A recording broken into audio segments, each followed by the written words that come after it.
100 రోజుల ప్రతిపక్షం ఎలా ఉంది?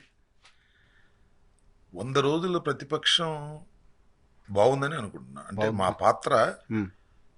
చాలా గణనీయంగా 100 రోజుల్లో చేయవలసిన పాత్ర కన్నా చాలా ఎక్కువ పాత్ర చేయవలసిన హ్మ్. అనివార్యమైన పరిస్థితులను హ్మ్.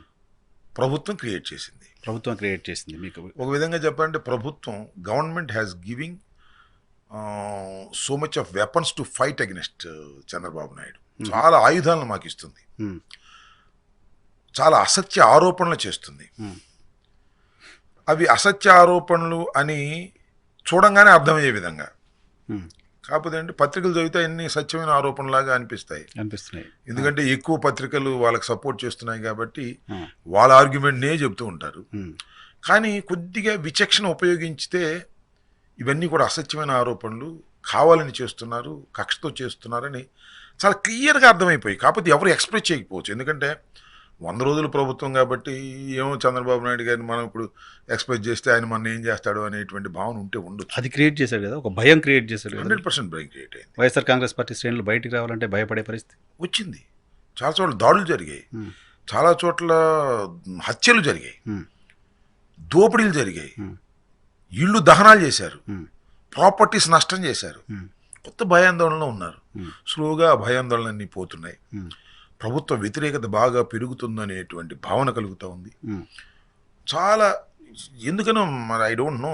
చంద్రబాబు నాయుడు గారు is a senior most politician hmm. భారతదేశంలో. హ్మ్. 4గోసారి ముఖ్యమంత్రి. హ్మ్. చాలా పెద్ద అడ్మినిస్ట్రేటర్ అని వాళ్ళు చెప్పుకుంటారు. But I never believe. హ్మ్.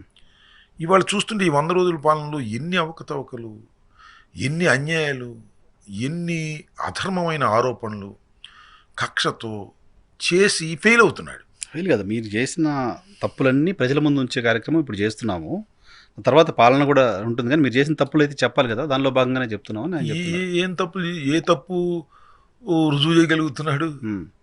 అంటే నేనేది న్యాయస్థానాల్లో రుజువు సంగతి పెట్టండి. హ్మ్. ఎంక్వైరీలో రుజువు సంగతి పక్కన పెట్టండి. హ్మ్. అసలు చెప్పిన ఏదో సామెత ఉంటుంది. హ్మ్.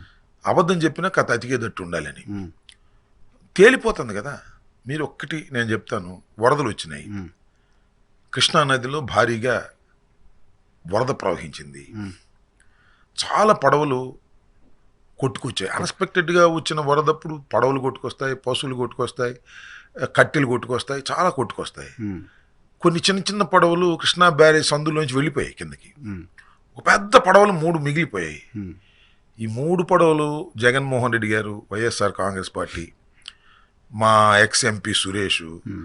అదేవిధంగా రఘు వీళ్ళందరూ కలిసి పంపించి హ్మ్. ఆ కృష్ణా బ్యారేజీని పడగొట్టేసి కృష్ణా గుంటూరు జిల్లాల్లో ఉన్న లక్షలాది మందిని చంపేయాలని కుట్ర చేసి హ్మ్. ఆ తర్వాత రాష్ట్రపతి పరిపాలన తీసుకొచ్చి హ్మ్. ఆ తర్వాత జగన్మోహన్ రెడ్డి ముఖ్యమంత్రి కావాలని ప్రయత్నం చేశాడని ఈ ఆరోపణ ఉందే హ్మ్. ఎలా నమ్మాలి? నేరుగా చంద్రబాబు నాయుడు గారు చేస్తున్న ఆరోపణ. చంద్రబాబు గారు ప్లాన్డ్‌గా చేస్తేనే చేశారు.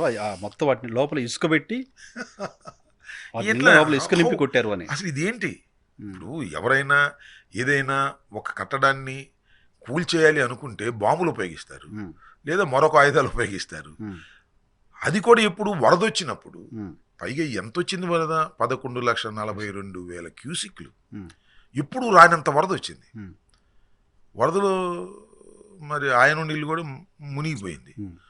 మరి ఏమయ్యా మీ ఇల్లు మునిగిపోయింది ఏంటి అన్యాయం అంటే, ఏ మునగదా, ఆయన ఇల్లు మునిగినప్పుడు ఆయన మునగదా అంటాడు. హ్మ్. What is this? ఇవాళ మనం చూసినట్టయితే హ్మ్. వైఎన్ఆర్ గారు ఇప్పుడు హైదరాబాద్లో చాలా పెద్ద చర్చ జరుగుతుంది. హ్మ్. ఏంటి? బఫర్ జోన్లో ఉన్నటువంటి అవును. ఇళ్లను, పెద్ద పెద్ద కట్టడాలను, హ్మ్. కోట్ల రూపాయలు విలువ చేసే కట్టడాలను హ్మ్. కూల్చేస్తున్నారు. చేస్తున్నారు. ఎందుకు కూల్చేస్తున్నారంటే అది అనుమతి లేనటువంటి కట్టడాలు. హ్మ్. అసలు బఫర్ జోన్లో అసలు కట్టడాలు కట్టడం ఏంటి? హ్మ్. ఎవరు అనుమతి ఇచ్చారు? మాకు వాళ్ళు అనుమతి ఇచ్చారండి. ఆ అనుమతులు కరెక్ట్ కాదు. ఇవ్వాల్సిన వాళ్ళు ఇవ్వలేదు. హ్మ్. పట్టాలు ఇస్తారు. హ్మ్. దేనికోసం ఇస్తారు? మీరు సాగు. పండించుకోండి అనే దానికి ఇస్తారు. హ్మ్. అక్కడ అపార్ట్మెంట్స్ కట్టుకోమని ఇవ్వరు. హ్మ్. That is the logic behind that. సరే అది తప్ప రైటా, ప్రజలు ఎంత ఇబ్బంది పడతారు, that is a different matter. హ్మ్.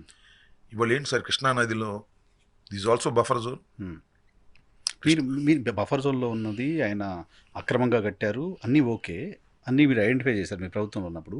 ఎందుకు హైడ్రా తరహాలో కూల్చేయలేకపోయారు మీరప్పుడు? నోటీసులు ఇచ్చాం. నోటీసులు ఇవ్వడం కాదు కదా! నోటీస్ ఇచ్చిన తర్వాత హైకోర్టుకి వెళ్ళారు. High court has given stay. All ఇప్పుడు అక్కడ ఇదే కాదు, ఇంకా చాలా కట్టడాలు గెస్ట్ హౌస్లు ఉన్నాయి, అన్నిటికీ నోటీసులు ఇచ్చాం. ప్రభుత్వంది మాత్రం ప్రజావేదిక కూల్చేసాం. దానికి ఏం నోటీసులు ఇవ్వాల్సిన అవసరం లేదు, గవర్నమెంట్ మేము ఉన్నాం కాబట్టి. ఒక ప్రభుత్వ కట్టడం బఫర్ జోన్లో ఇల్లీగల్గా ఉండకూడదని కూల్చేసాం గవర్నమెంట్ కాబట్టి. అది కట్టింది ఎవరు? చంద్రబాబు నాయుడు గారి ప్రభుత్వం. చంద్రబాబు నాయుడు గారు ఇంటున్న ఇల్లు కూడా ఇల్లీగల్ కన్స్ట్రక్షన్, దానికి అనుమతులు లేవు, నోటీస్ ఇచ్చాం, కోర్టుకు వెళ్ళారు, స్టే ఇచ్చింది, ఆగాలి కదా, ఆగాం. అసలు నిజంగా చంద్రబాబు నాయుడు గారు చట్టబద్ధమైనటువంటి వ్యక్తి అయితే ఫస్ట్ ఆఫ్ ఆల్ ఆ ఇంట్లో నివసించకూడదు. పోనీలే తెలియక నివసించాడు అనుకోండి, మేము పాయింట్అవుట్ చేసిన తర్వాత తప్పని వికెట్ చేసి రావాలి. ఎందుకు సార్ ఆ ఇల్లు వదలట్లేదు ఆయన? ఎందుకు అనుకుంటున్నారు? ఎందుకంటే వరదలు వచ్చి మునిగిపోయింది, నో డౌట్ అందులో కనపడుతుంది. నాకేం లాజిక్ అర్థం కాల. దాని కానివ్వండి, జగన్మోహన్ రెడ్డి గారు అది ఇల్లీగల్ కట్టడం అన్నాడు, దానిలో ఖాళీ చేయమన్నాడు కాబట్టి నేను అక్కడే ఉంటానని పట్టుదలతో పోతున్నాడని నేను అనుకుంటున్నాను. కానీ ఆయన ఇల్లు వదిలి బయటకు వచ్చి 10 రోజులు కలెక్టరేట్లో ఉండాల్సిన పరిస్థితి వస్తే కూడా ఆ ఇంట్లోనే ఉండాలనే అంత అదే పట్టుదల తప్ప ఏమీ లేదు. చట్టాన్ని వ్యతిరేకించి పట్టుదలగా ఉంటున్నారు, ఇది తప్పు, ఇది అధర్మం. ఇంత అధర్మంగా ఉన్న వ్యక్తి ఏదేదో మాట్లాడితే ఎలా? నేనేది